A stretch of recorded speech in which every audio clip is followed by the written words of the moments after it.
Let us see. I think I'm live. My mom's on. She's always the first. Hi, Mom. I'm good. I'm exhausted. I had a very stressful day and I just got this as a gift. And so I am going to use it. So, guys, tonight we are doing One Night Stand, hey Saido, with Michelle Wong, aka Lab Muffin. So let me see if she is on. She is in Australia. Nope, she's not on yet. It's okay. Maybe her alarm clock didn't go off yet. But in the meantime, I might as well just come and hang out with you guys. It was such a day, and then helicopters were going all over on 25th Street. I don't know, there was some kind of protest. So yeah, I'm very excited to speak to her and just learn from her and have her do all the talking. All right, let us see. Is she on now? Oh, there she is. Hold on.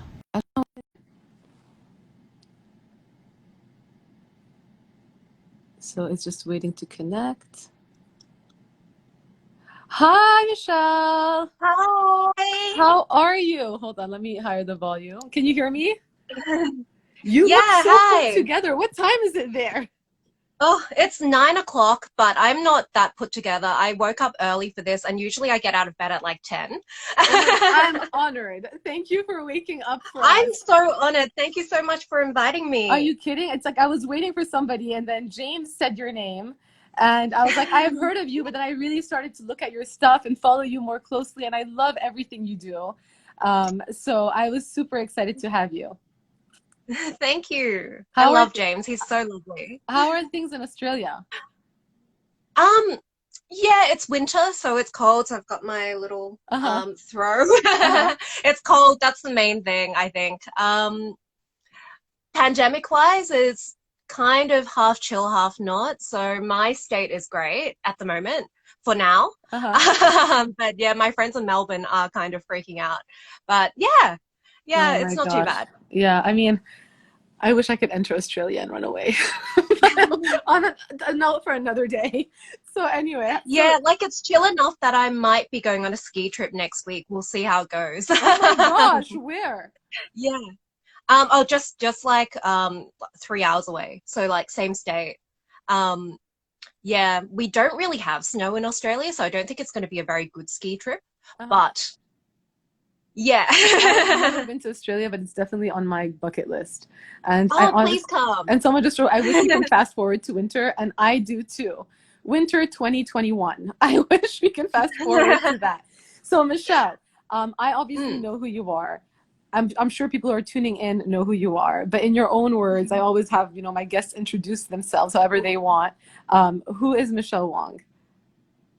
I'm a science educator. Mm-hmm. I have a PhD in chemistry, and I try to break down the science behind beauty products in a way that anyone can understand if they like read, I guess. There's always a part, like it's always a little bit on the part of the reader, but yeah, I try to make it easy to understand for anyone who's curious. And I think you do an amazing job. Were you always Thank interested you. in beauty? Because you said you have a PhD. So can you talk me through your training and how what brought you to where you are today? So I wasn't always really interested in beauty. So back in the day when I was a kid, my mum told me, I think I was like 10, my mum was like, you should be happy that you're smart because it's better to be smart than pretty. Uh, And so I guess like as a child, I really internalized the fact that I wasn't ever going to be pretty. oh my God. So like I know it's just like such a little offhand comment that just like yeah, so I actually It's didn't funny really because I care know about. what I obviously knew what she meant by that, but it's crazy how as a Yeah, kid you just flip it. I know it was yeah, I was one of those kids who would like take things to heart as well. So it was like I Oh, was like, yeah, I'll never be pretty. That's fine though. I'm you're smart. That's gorgeous. good. Uh-huh, but Oh, you're thank you. gorgeous, just so you know. Uh-huh.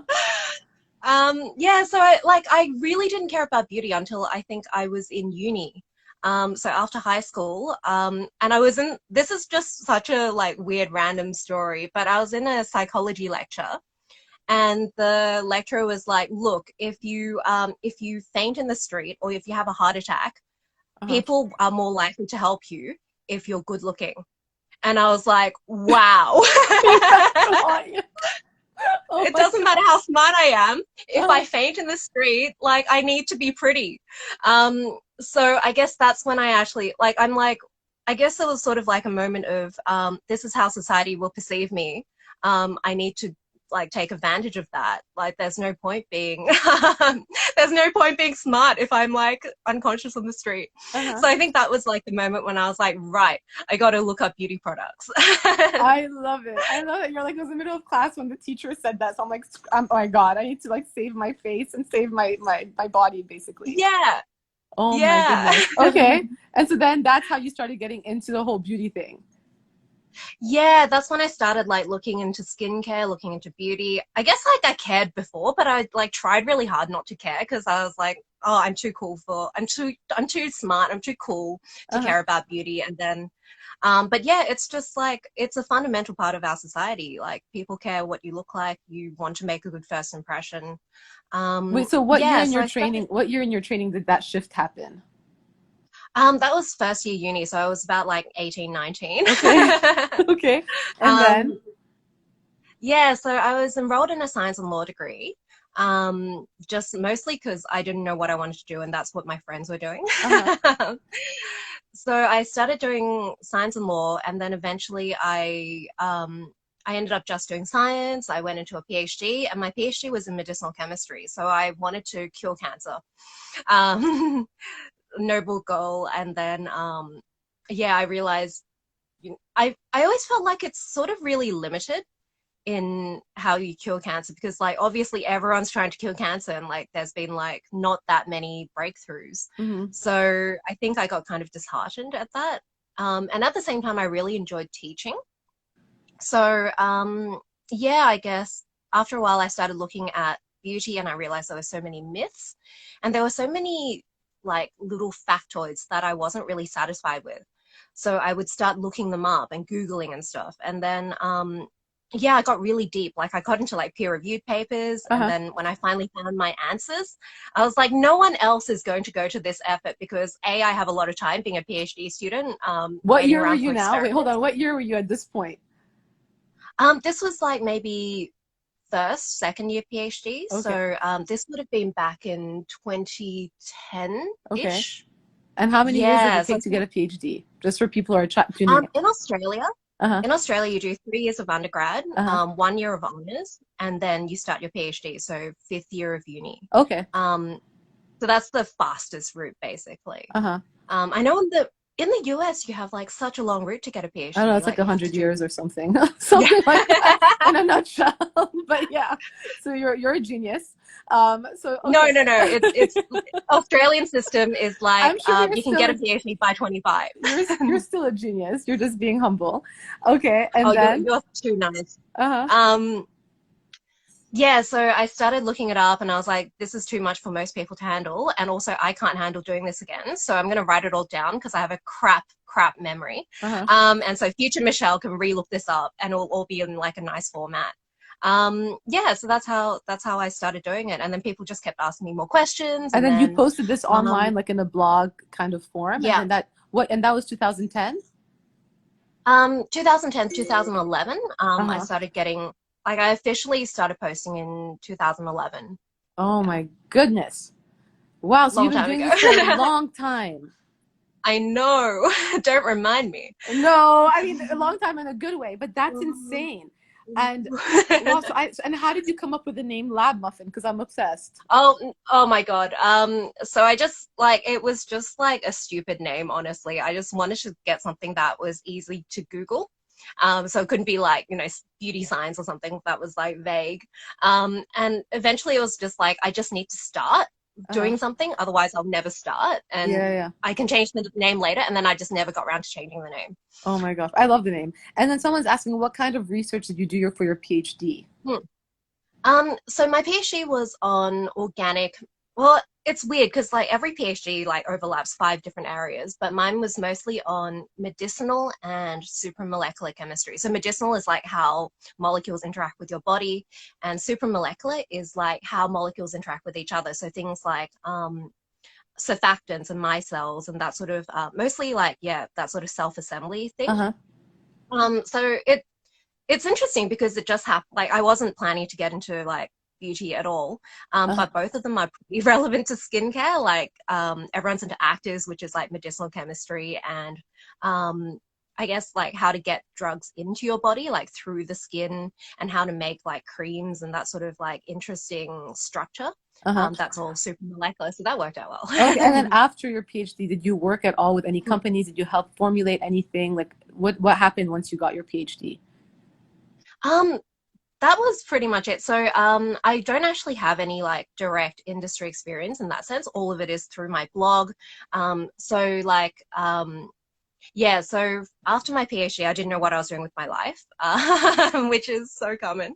And then so I pretty much took a year off, did nothing, got Uh-huh. really depressed, Mhm. mostly worked on my blog and stuff. And then Yeah. after that, I started teaching. Okay. So most of my experience is actually in education rather than beauty itself. Okay. Um, yeah, so And then when I you were saying was teaching, you were teaching what, like grad students or so undergrad during or my at school?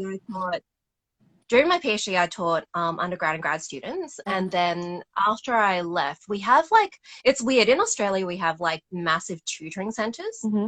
um, and so I was teaching year 11 and 12 chemistry. Okay. And then eventually, I think my tutoring center got sick of me leaving, so they hired me as like a full-time chemistry coordinator. Okay. So I had to like write the textbooks, and Oh, no big because deal. everyone, No big deal. You were just writing. sorry. No big deal. You were just writing the textbook. Uh-huh.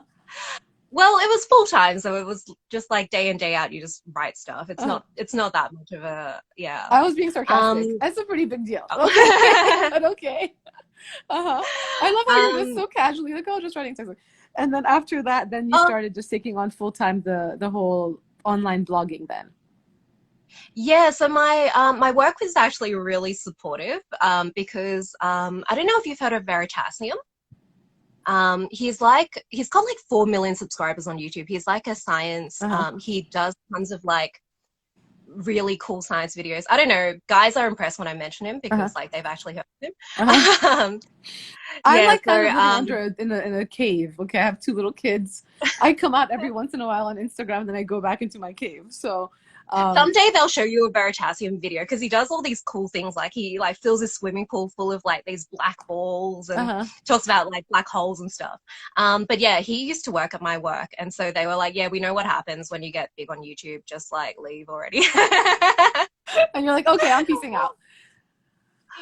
Yeah, so I still work there casually, like on a casual basis, but yeah, I do this full time now. So yeah, most of my beauty experience, like beauty industry experiences, yeah, like beauty industry people seeing my blog and then like talking to me, inviting me to events, going to conferences based off that. Okay, that's awesome. Well, I mean, congratulations, because you really have made a name for yourself. You're totally self-made, and I'm just so impressed by you and your brains and your beauty.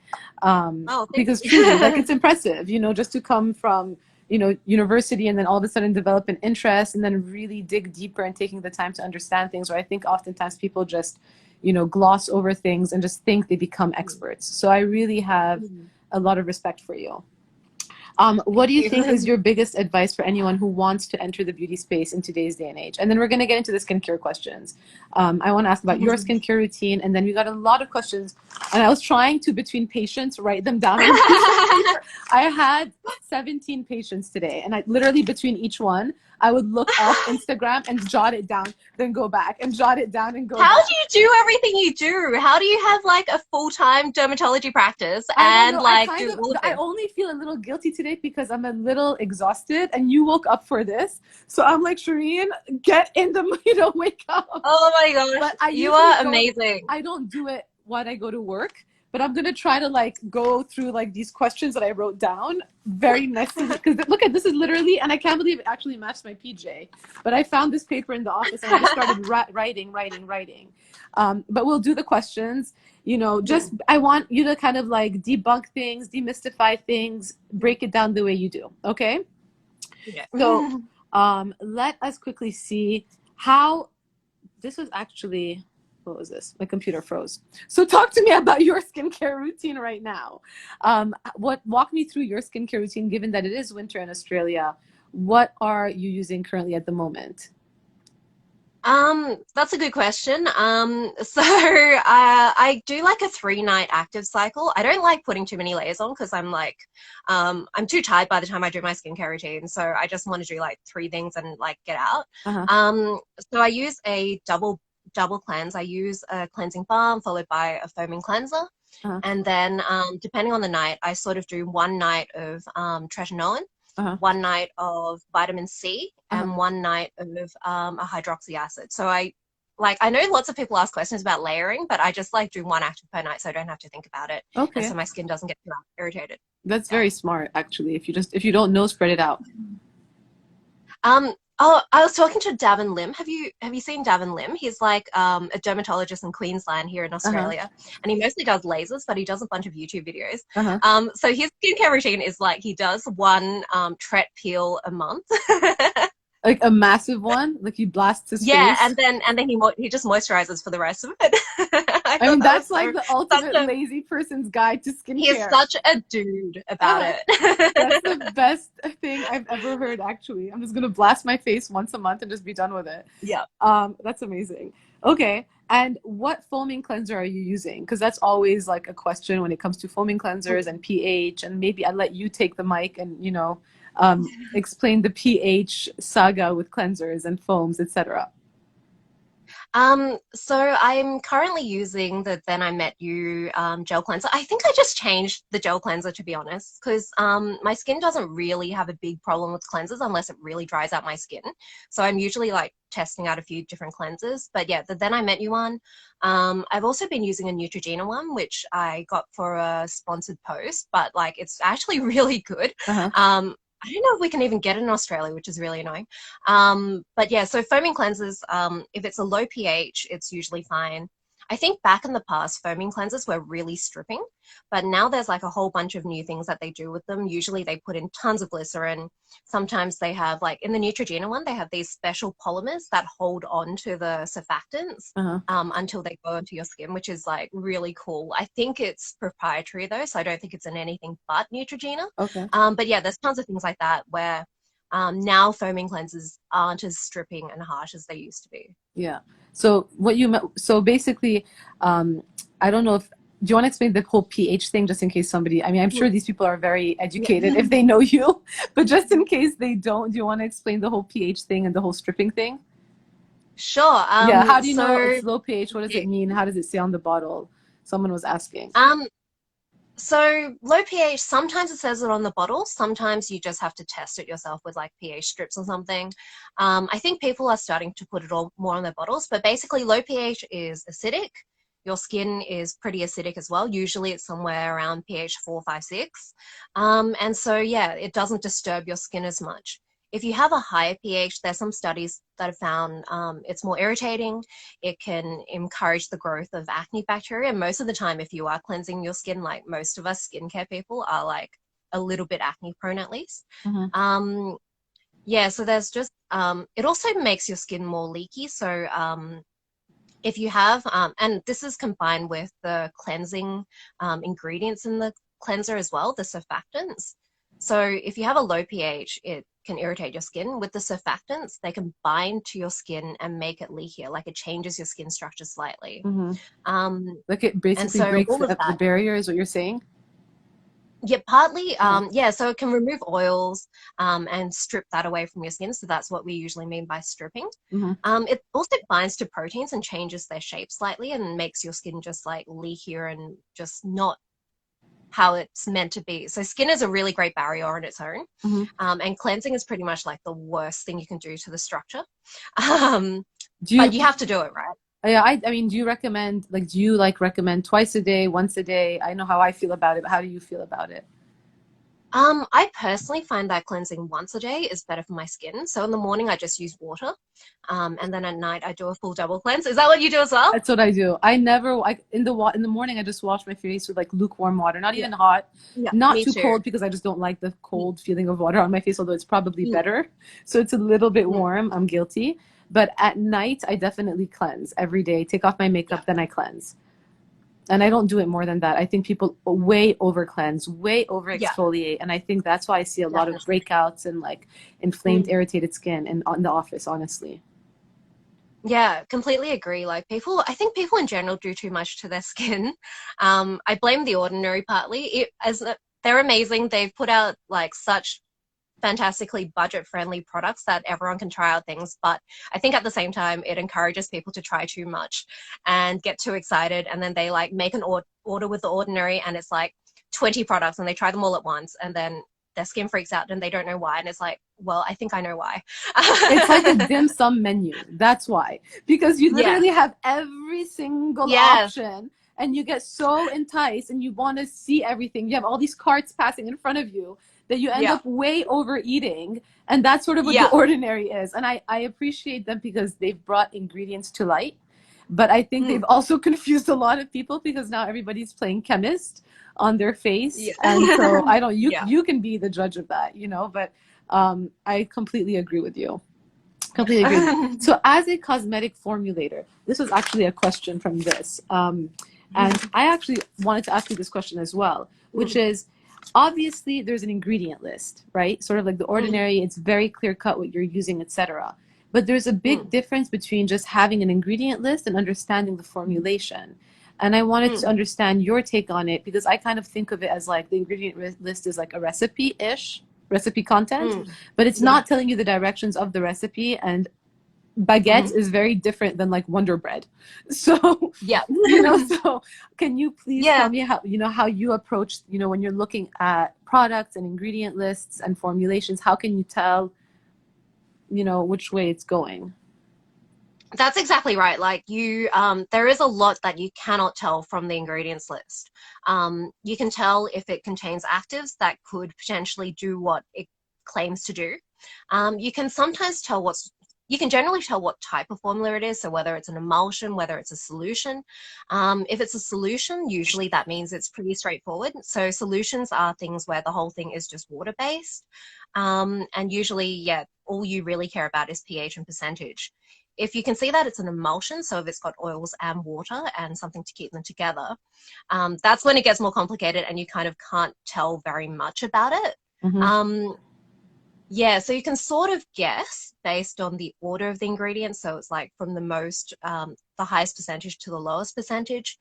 But there's just so much you can't tell, and you have to ask the brand, and usually they either won't know or they won't tell you. If they have the data, Uh-huh. so if they've actually tried it on humans in some sort of trial, Uh-huh. then sometimes they're very proud of that and they'll show you that, and then that will be like the best you can get.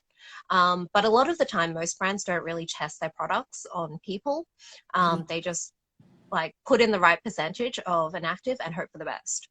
Oh my God. And So I how think can it's you tell when yeah. it's like marketing? Because I know a lot of brands, for example, will throw in an ingredient and just kind of put that ingredient in there for like marketing claims, like, oh, we have blah, blah, blah that does da da da, but it's at like Yeah. 0.001% versus Yeah. actually doing what it's saying it's doing. Mm. Um, there's so much that you can't actually tell. So I'm quite lucky because when I ask a brand, they usually realize that I can like if their product's good, I can promote it.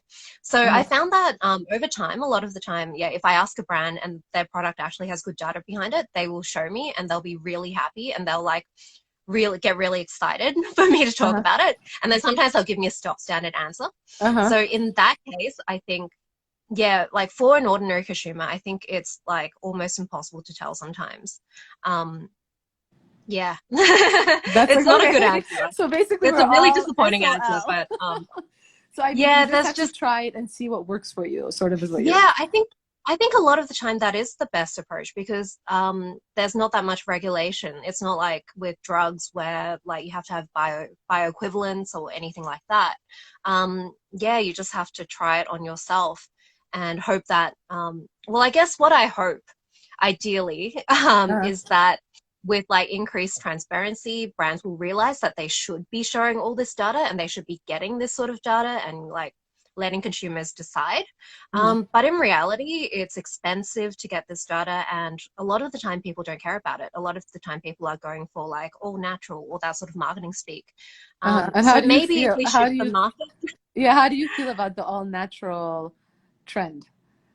Oh, you can guess how I feel. I am the one Oh, asking the questions, and I'm letting yeah. you know. Okay. Oh, it's just a myth.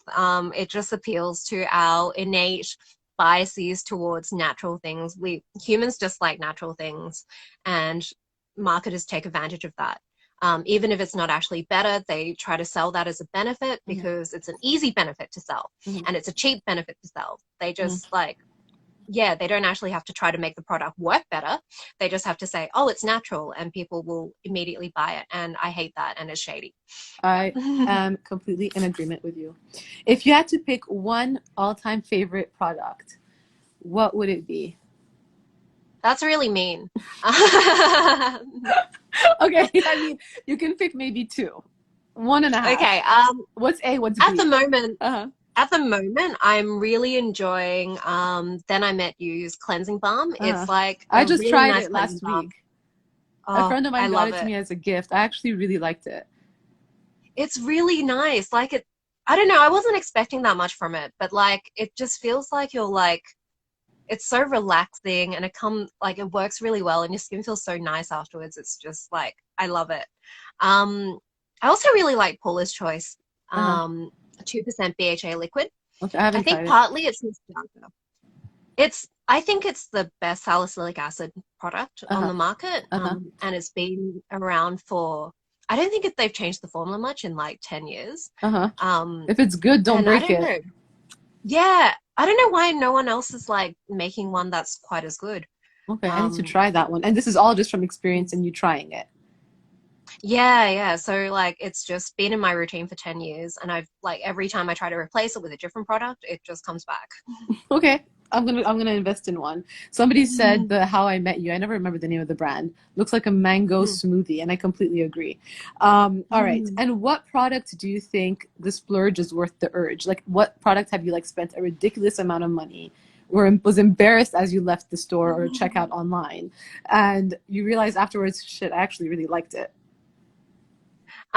Honestly, I am like a massive cheap ass. So Well, I'm okay, really like everyone I has don't. something expensive for them within their range. So whatever your splurge is, what was the most expensive product that you were like, that was really expensive, but I actually liked it? I think it would actually be the Then I Met You cleansing balm. Like for How you much guys, is it's it? really cheap. I got it as a gift. Um, I think it's 38 US.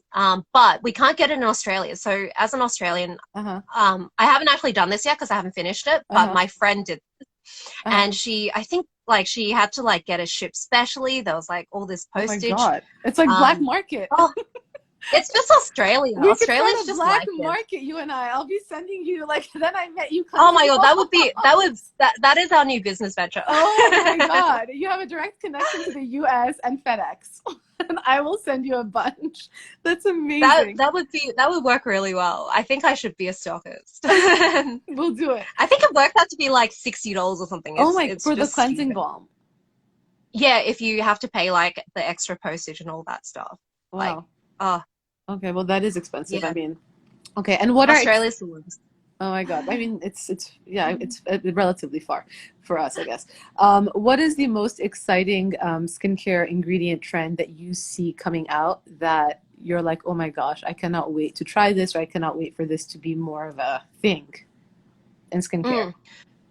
I think ingredient wise, I'm not that excited by stuff that doesn't have a lot of evidence. Mhm. So I think in terms of the actual actives, Uh-huh. I think the classics are the best.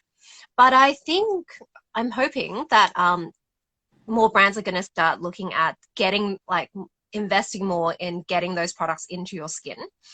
So that sort of technology, I think, and that sort of research and like getting that sort of data showing skin penetration, I think that's super exciting. Uh-huh. And I get so excited. I'm seeing more and more brands do it as well, which is Uh-huh. awesome.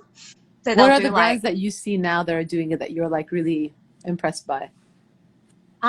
recently, Event. Uh-huh. So they've got a vitamin C product, and with vitamin C derivatives, a lot of the time, like you don't know if it's actually going to get into your skin, Okay. but they actually did the test on skin explants Uh-huh. and tested that it actually went in and turned back into vitamin C, which I was really impressed by Wow. because, like, I don't know, I've never really thought of Aven as a super sciencey brand, but I mean, I shouldn't be surprised. In France, like these sort of sciencey brands are really popular. I mean, But yeah. it's so funny that you say that because we had a meeting one time. This was like a couple of months, maybe it was even a year ago at this point.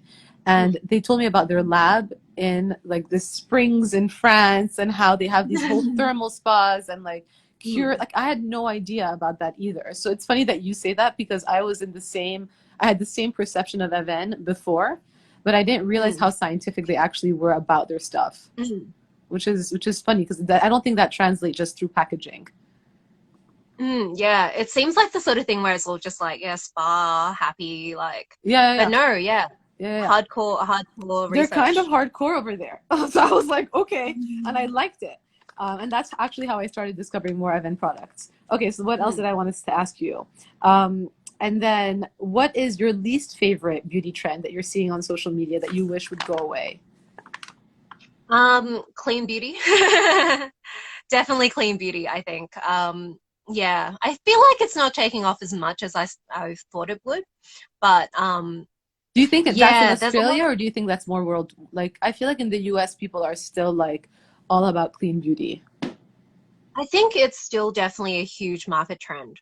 But I think less people are falling for it than I thought they would, which maybe I just have low expectations. Uh-huh. Um, and yeah, there's so much money invested in pushing it as well.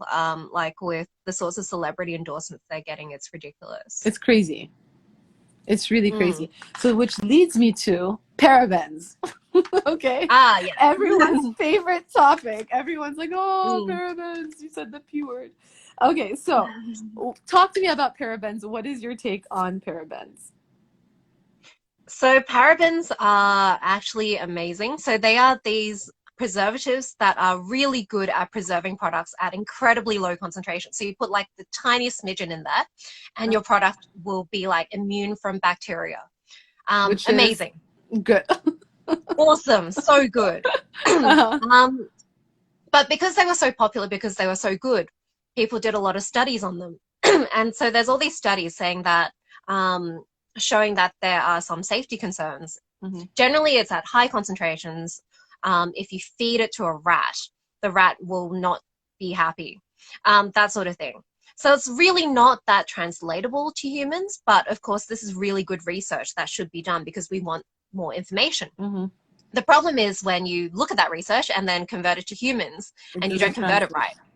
right, which is really easy to do if you don't understand toxicology. Mhm. Um, so proper toxicologists have seen these and they've like interpreted this information and they've said parabens are fine. But then clean beauty types have looked at it and they've gone, oh no, it's bad for you. It's sort of like the whole like autism Mhm. mercury thing. Mhm. Um, yeah, so because of that fear, people have started taking out parabens and putting in much less tested preservatives that don't work as well. So you need to like put in like proper amounts to Somebody protect asked, your like, product. what's a paraben alternative that you think is actually worthy? Um, Honestly, like parabens are just so good. It's like they're just like I know. god tier, and then everything else is like at best like pleb tier. Okay, and then sorry, and Um, then what is it about parabens that scares people? Is it the whole, if do you want to touch on like the endocrine disruption that people are scared about? Do you want to touch on that, or do you like? I'll let you go ahead. yeah, so there are studies where they fed them to rats and then they had endocrine disruption, which is like their uteruses got heavier, or there were measurable changes in other, like it's usually things like that, like they cut out the uteruses afterwards and weigh them. Yeah, but Um, they give a rat this so- big, this much Hmm, parabens, right? exactly, yeah, Okay. they like eat the parabens. It's not even like eating face cream; it's like eating super, super, super concentrated face cream, Uh-huh. and like meals for weeks. Um, yeah, so the amount that's required to have any sort of endocrine disruption in your body is way more than you would get from cosmetics, even if you ate them. Even if you use cosmetics every single day, you're probably not going to get any sort of measurable endocrine disruption. And even if you do have a measurable amount, like a measurable hormone change, there are lots of things that cause measurable hormone changes, like eating tofu, getting stressed, Birth control pills. especially like, yeah, I'm exactly. like, Taking, that's number one. I find it fascinating when people talk about this endocrine disruption. Listen, it's obviously scary when you think about it as like a, you know, from like a bird's eye point of view, like this can actually happen if you ate that much. But if you're taking a birth control pill and messing with your hormones intentionally, then you should not be scared of parabens. Like, do you know what I mean? yeah, I don't, totally. that disconnect for some reason has always kind of left me a little bit dumbfounded. Yeah, although there is a lot of stuff around that now as well. Like there's a lot of stuff about how contraceptive pills are going to kill you and all that stuff. Yeah, that's a whole other thing. Corona, contraceptive pills, pollution, you know, the ozone, Yeah. the whole, everything is going to kill us eventually. But I just feel like from a day-to-day perspective, it's not like in that minute amount that you're using in your face cream, and you're probably just covering your face with it and not your whole body, should not freak you out, is my point, you know? And so that's probably, that's what I meant. I mean, if you're ingesting a birth control pill that has been around for like decades and decades and decades, so, you know, and the life expectancy today is much longer than it was in the 40s or 30s or 20s, then it kind of makes you wonder a little bit. Definitely. You know? All right. So that is parabens. We've hit that one. We've killed that horse. Fragrance. How do you feel about fragrance? Well, I think it's such a touchy topic because last time I talked about this, I got told like I should return my PhD and like who said that? I'm a fraud. Okay, I'm so curious. How do you feel about fragrance? I think that fragrance, if you aren't sensitive to it, you don't have to avoid it. I agree That with is you. like literally the limit of my opinion on it. And then that was apparently really, really, really controversial. I completely agree with you. I go against the grain with a lot of dermatologists where they're like, oh, fragrance is the devil. Listen, if you're using fragrances and you're fine, then you're fine. And if one day you develop a sensitivity, then we'll deal with it then. And then you'll go fragrance free. Do you know what I mean? But it's not going to kill you. Agree. It's just not going to kill you. It's like the end point either way is you end up like if something happens, you use fragrance free. You can start now or you can start when it happens. And like, just exactly like why are you going to worry about setting up your funeral when you're alive? Wait until you're dead and let them set up your funeral. There's a lot of death talk in this Pill Talk, but like, you know what I mean? I completely agree about the fragrance. And like the chance of getting a reaction is pretty damn low. Like I know. And if you're sensitive, avoid them. Exactly. Right? Just then stick to fragrance free, but don't freak yourself out and stress yourself out ahead of time if you've never had any issue. Right? Okay. Yeah. We should find the quote for that. Don't plan your funeral while you're still alive. That is fragrance because fragrances are so nice, especially if you have a very light scent. I'm not talking about like a massive floral one, but something very light. It can be so like aromatherapy. It can be very, very relaxing, especially if your skincare routine is your time for yourself. I don't know. What do you think? I think I completely agree. I think it's part of it is personal. So if you just hate all fragrances, you are going to end up being much more pro fragrance free than like anyone else. But yeah, I think I completely agree with you. Meg Curl says I need fragrance in my shampoo because it smells so good. Haha. I agree. I'm like all about that, you know. Okay. So let's talk about now pilling. Why does it happen, you know, from a chemistry standpoint, and how do we avoid it? So there's a few reasons why it happens. Usually it's an issue with film formers. So in a lot of products, there are film formers that help it. It's what? So in a lot of products, there are film formers. Okay. These are ingredients that help it like stay on in like a nice film. The problem is once it's formed the film, if you put other stuff on top, sometimes that can clump up the film. So it's sort of like paint that's half dried. Okay. And then you start rubbing at it. And then so it's going to like flake off. Okay. So avoiding it, I feel like this is like, it happens on a case-by-case basis. Sometimes you'll have a product that pills with everything. Sometimes it'll pill with some things and not. So a lot of it is just like trial and error. One thing I have found is that if you swap the order, sometimes that gets heaps better. So like if you have oil, so I used to always put oil on top of moisturizer, and then I realized that was just a pill factory. So When you put swapping them oil on top usually of your happens. moisturizer? Really? Yeah, that happens. Like that's the most common thing I found that causes pilling for me. That and makeup on top of sunscreen. Um, Makeup on top of sunscreen. Interesting. I don't have any issues with like it either of doesn't those always two. happen. Huh?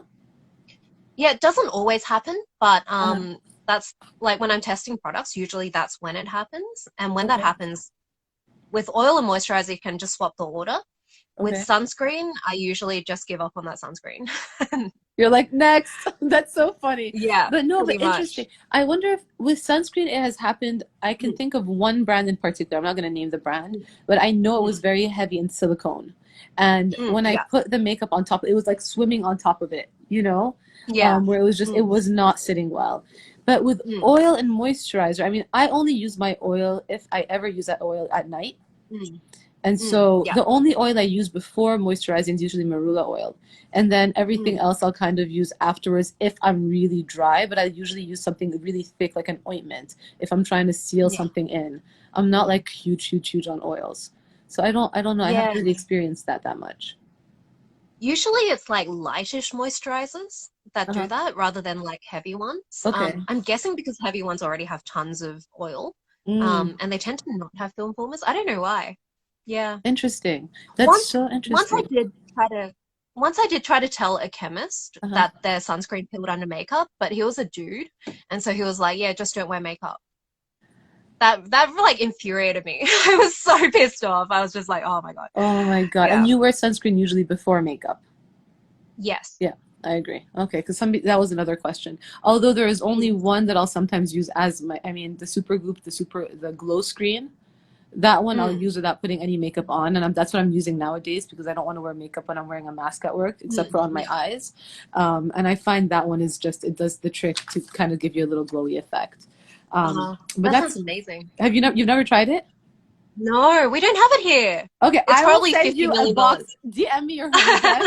I'm gonna Oh send my you God, I some would love that. $38 balm cleanser removers that you could sell, and then I will or maybe not, and then I will give you as well I will some start an concealer. online shop. Uh, seriously, send me your home address. I'm gonna send you a thank you package. I'll share that with you, and you'll see, and you'll let me know how what you think of it. And I have nothing to do with the company. I've never been paid by them. I've never been, it's completely, I got it on my own. Okay, so that was number, I don't even remember what we're talking about right now. I swear to God, my writing is like chicken scratch. Okay, sulfates. Why doesn't Mm. anyone want it? What's the question about sulfates? So sulfates, I think it's mostly just sodium lauryl sulfate. Uh, So that just gave all sulfates a bad name, even though they're all completely different. Sodium lauryl sulfate is a cleansing ingredient that's in lots of cleansers, especially older cleansers. uh, Um, and it tends to be quite irritating for skin because it's like skinny, so it gets into your skin easily. okay. Um, and also used to it gives a really nice foam, which is why it used to be put in lots of foaming cleansers, which is why foaming cleansers have a bad reputation as well. Uh, But these days they've worked out, firstly, if you mix it with other things, it's way less irritating because like it gets caught up in them and it can't like be skinny and get into your skin. Um, and also people have replaced them with other things that also foam really well without having that irritating effect.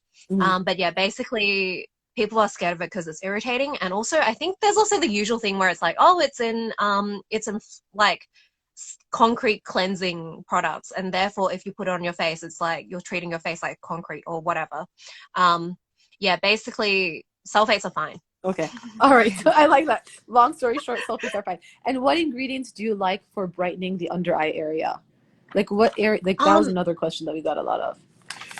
That's a good question, honestly. My under eyes need brightening. Concealer and illuminators, really, there's nothing really topical that does much. If you have, well, I guess it also depends partly on why your under eyes are dark. Mm-hmm. So, firstly, if it's pigment, then you can use pigment fading ingredients. Like, I don't know, if you want to go hardcore, I guess you can go to your dermatologist and ask for hydroquinone. Uh-huh. But like other things like retinoids, vitamin C, Uh-huh. hydroxy acid. Yeah. If it's because your under eye is thin, then there's like pretty much not much you can do apart from like fillers, and lasers and stuff like that. And how do you feel I'm meant about to be getting, hydroquinone?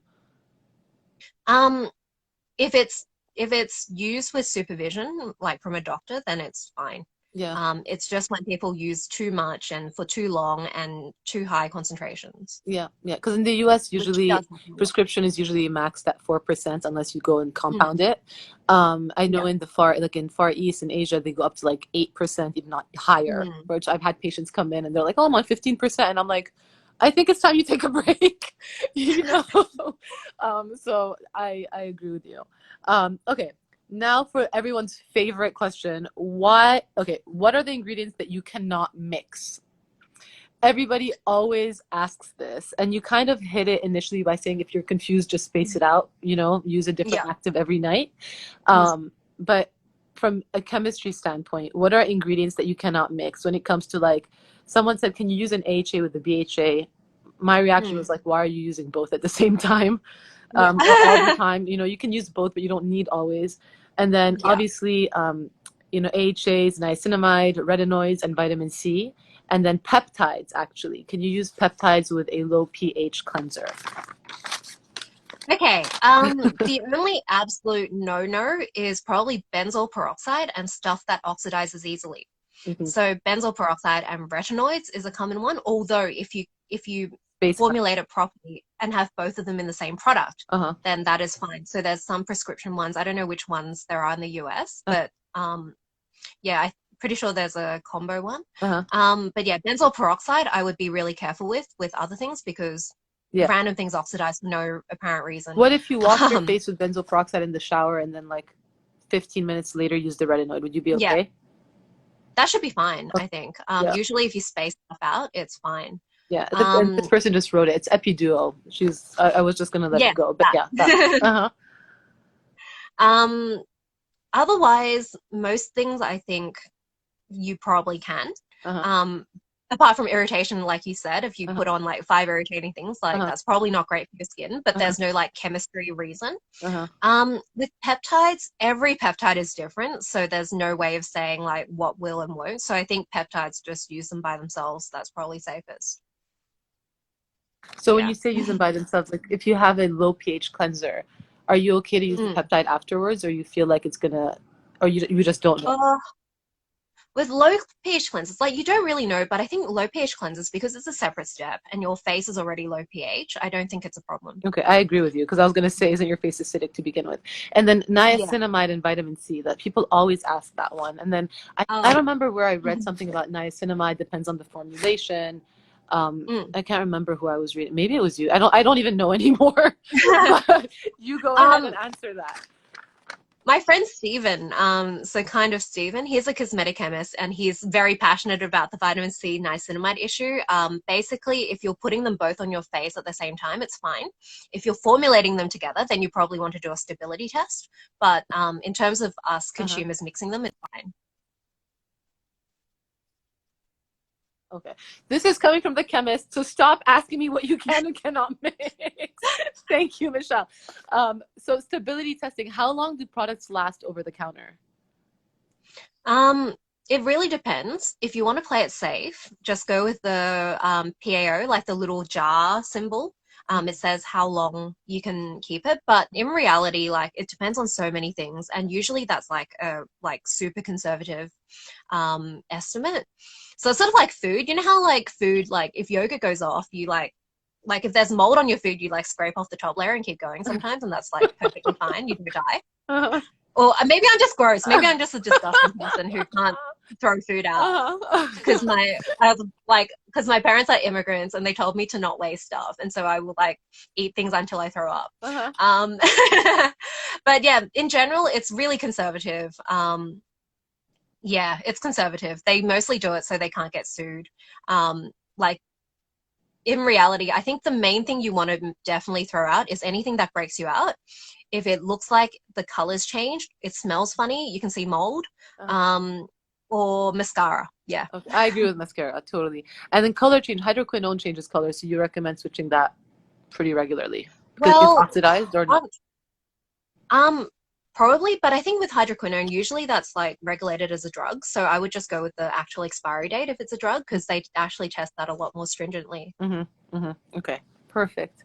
And then what about the efficacy of retinoids? Like usually over-the-counter retinols and their stability. How long do you feel like it just depends on the brand again? Oh, You know? oh my gosh. Yeah, it depends so much on the brand.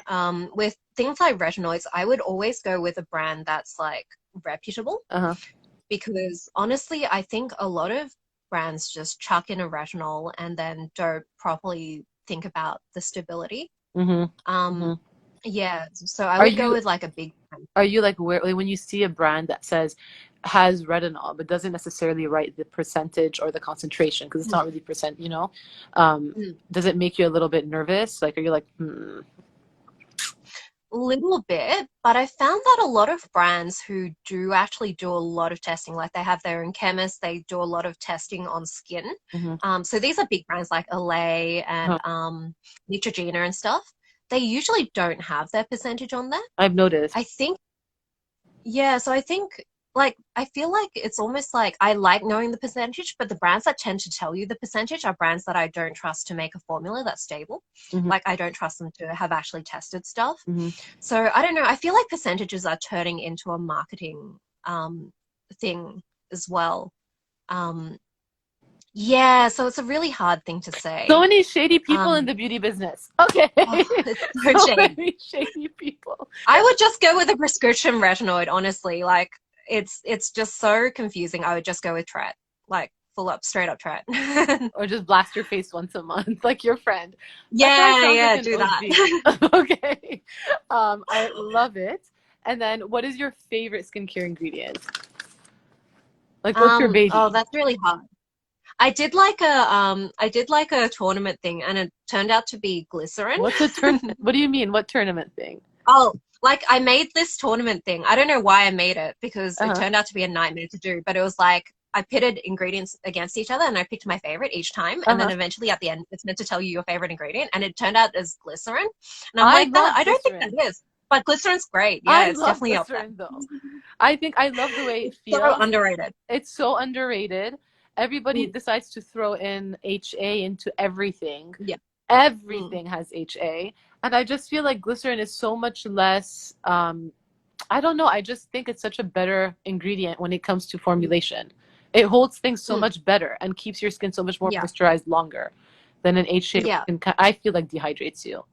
Why Mm. doesn't glycerin serums exist? Je ne sais pas. Do you know why? Like, do you know? Um, I think it's just not sexy enough. Okay, we're gonna But make if you look at glycerin like, sexy, huh? yeah, yeah, we should. We should. I think we We'll add should. that to our business idea. Yeah, you and I need to have a talk about doing some black market business in Australia. Okay, and then what about stem cells in skincare? How do you feel about that? Oh, nah. Next. Explain. Okay, so explain to me. Like, are you talking about human stem cells, or are you talking about like a stem cell from an apple that grew in the Himalayas? You know, that. Honestly, like both. I think like apple stem cells, like you're not an apple, it's not going to do that much. It's just like any other active. Like, Mhm. and generally plant actives, I just don't love them. Um, so yeah, not excited by apple stem cells. Human stem cells, kind of cool, Mhm. but like I think if you put it on your skin, it's probably not going to do that much. I think like maybe injecting it would be really cool, Mhm. if that was a A like thing, legal thing. illegal thing. But Yes, but I just agree. putting it on your skin, like, I just wonder probably not how going to much do of an anything. effect it's actually going to have. Exactly. Yeah, no, I completely agree with you. Any myth that you hate that you want to, clear up? This was pretty much, oh, eye cream. Somebody asks, what's the deal with eye creams and do they actually work? Depends on what you mean by work. So, eye creams, like, I don't think you really need a special cream for your eyes, Mm-hmm. but sometimes maybe your normal moisturizer is a bit too like heavy for your eyes and so you get milia, in which case maybe having a separate eye cream is a good idea. But I don't think it's like special or anything. You can just take your actives up to your eyes. Okay. No, I completely agree with you. Although sometimes it's nice to use a nice eye cream just for like the luxury piece of it. But Vaseline, at Yeah. least Listen, Vaseline has never given me milia, even though it's extremely occlusive. If you don't want to invest that much, you can easily just use Vaseline, or like you said, use your regular face cream and go up to your eyes. And yeah, I think that's pretty much, I don't know. Listen, this was me running between patients. I think I did. I tried to get them all written down. I think that's pretty much it from the questions that I could see. Probiotics in skincare, someone's asking. Not enough research, and also I don't think it's legal to have them at the moment because they're living bacteria and you have to have preservatives. I'm sure there's like a brand that's gotten around it somehow, but in general, like it just doesn't really exist. It all comes back to parabens. So it all comes back. I love how you're so serious. All right. So what advice you wish you could tell your younger self? Because I feel like I can't believe we've been speaking for almost an hour. So I kind of had to like come back full circle and close it up because I don't want to take away your whole day, and this was supposed to be 30 minutes. So what advice do you feel like you could tell your younger self?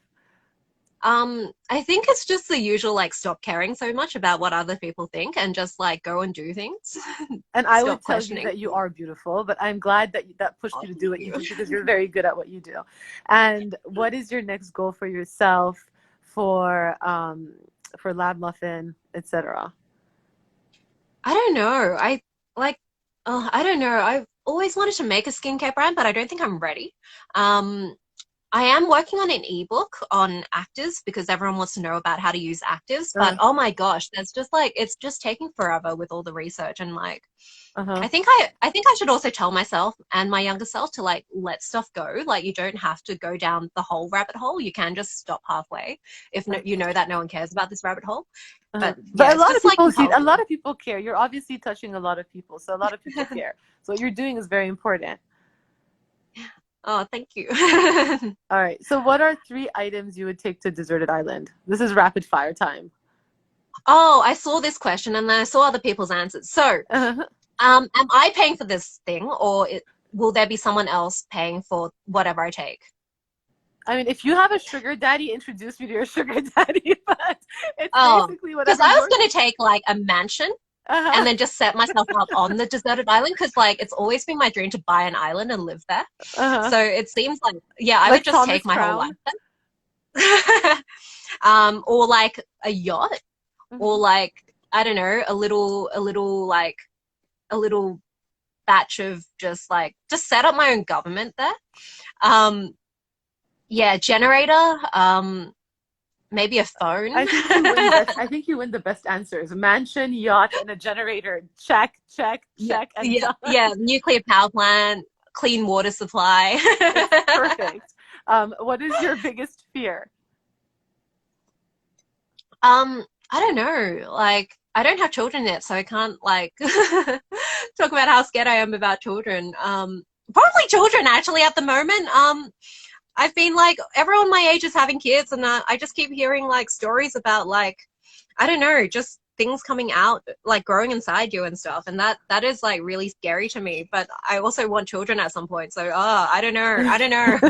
Okay, one day we'll have What's it like? I'll call you personally. I'll talk you through that one. It's a mixed bag. What's your favorite place that you've ever visited? I really loved Paris when I was there. I was actually going to go to New York right when the pandemic hit, and so I never got to go to New York. I'm really sad about that. You've never been to New York? No, way. Oh my God. It was all well, I'm grateful you were not here because I would not have known you then. So hopefully once this pandemic is over and flights are safe, yeah, like 5 years. I hope I'm one of the first people you call, and I'll take you out for a drink in New York City. Oh yes, I would love that. I will definitely go. All right, and then mascara or eyebrows? I don't know why. I have that like hair pulling thing, so I don't even wear mascara. I just put like really thick eyeliner. So it's got to be brows. Okay. What's your biggest pet peeve? I don't know, when people hang the toilet paper the wrong way. Oh, I'm not even going to say which way the wrong way. I know. I'm not even going to say it because I know people which way will you're talking about. Which way are you talking about? I To the can't front or say, to the Shereene. back? People will come for me. They will come People for will you. come for me. They will come for you. But I'm talking about to the back, and you have to pull it and tug it. Or is that the Yes. wrong? Yes. Yes. Good. Okay. And then what are you having for? You're not having dinner. What are you having for breakfast? It's so early Um, there. yeah, I usually skip breakfast, mostly out of laziness. So yeah, I don't know. Maybe roast cauliflower. So healthy. Okay. And then who do you nominate next for one night stand? That's a really good question. I have like a list of people and I couldn't decide, but here are some who I think maybe should be up for consideration. Okay. LA beautyologist. Okay. She is a an esthetician who she's really big on YouTube and she specializes in dark skin, which Okay. I think is really cool. Uh-huh. Um, Sean Garrett, Uh-huh. who just got announced as he's another esthetician. He's Uh-huh. also black. He just got announced as the Fenty Skin Ambassador. Okay. Um, and he has lots of really interesting opinions. Uh-huh. Um, Charlotte Toe. Uh-huh. Um, I don't know if you've had her. I don't think you have, but Uh-huh. yeah, she made Then I Met You. Okay. But before that, she made Soko Glam, which basically like was one of the big reasons that Korean skincare exploded in the US. Like it Okay. was like one of the first online Korean beauty shops. So I think all of these people would have really interesting opinions that I'd love So to hear. DM me all three of them. Although I think I Yeah, know two of the three. yeah. And I know of, I don't know personally. And I will try to get them on. Nice. Amazing. I love that you actually put some thought in that. So thank you. So this was so much fun. I cannot believe I took an hour of your time. I literally was not No, thinking it was going to that take this so it long, you didn't know? feel like an hour at all. Oh my God. Thank you But so much for having are me. you kidding? And I cannot wait for you to visit New York. Seriously. I will take you all over this town when you can come here and when That would things be are better. amazing. All right. But thank you. And thank you for teaching us and educating us. Thank And thank you for you. being such an inspiration. Thank you. All right. I'll talk to you soon. And DM me your home All right. address. Okay, cool. Okay. And then you're going to be getting a All right. FedEx. All right. Oh, fantastic. Thank All you. right. Bye. Bye-bye. So that was Michelle from Lab Muffin. She is even better in real life. I am going to save this DM. So I'm going to end this and hopefully save it right away. I've been doing much better with that. And I still have to upload all of the rest, which I still have saved on my phone. So I hope you guys enjoyed this and I will see you guys soon. Good night.